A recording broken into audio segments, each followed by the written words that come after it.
आपल्या बॉडीगार्डांकडून मारहाण करण्यात आलं असं ठाकरे गटाकडून हे ट्विट करण्यात आलेलं आहे. गुंड पाळतात अशा प्रकारचा आरोप झालेला आहे.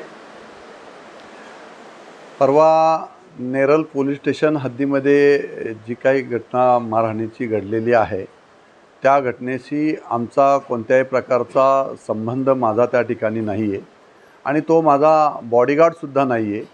जे काय आता सोशल मीडियावर इलेक्ट्रॉनिक मीडियावर मी सर्व न्यूज पाहतो आहे त्याच्यामध्ये आमदार महेंद्र थोरवेंचा बॉडीगार्ड म्हणून सांगितलं गेलेलं आहे. तो माझा बॉडीगार्ड वगैरे त्या ठिकाणी नाही आहे. दोन्ही कार्यकर्ते आपलेच आहेत त्या ठिकाणी. त्यामुळे ज्याला मारहाण झाले तोही आमचाच कार्यकर्ता आहे. माझा तो तर नातेवाईक आहे आणि ज्यांनी मारलं आहे तो माझा काही बॉडीगार्ड वगैरे नाही आहे. परंतु ठाकरे गटाकडनं जाणीवपूर्वक मला बदनाम करण्यासाठी त्यांनी रचलेलं हे षडयंत्र आहे आणि त्यांनीच हे जाणीवपूर्वक केलेलं आहे. माझं ठाकरे गटाला जाहीर आव्हान आहे की ज्या कार्यकर्त्याला मारलेला आहे तो कार्यकर्तासुद्धा माझा नातेवाईक आहे. तो ठाकरे गटाचा पण तो कार्यकर्ता नाही, परंतु आम्हाला बदनाम करण्यासाठी ठाकरे गटाने केलेलं हे षडयंत्र आहे.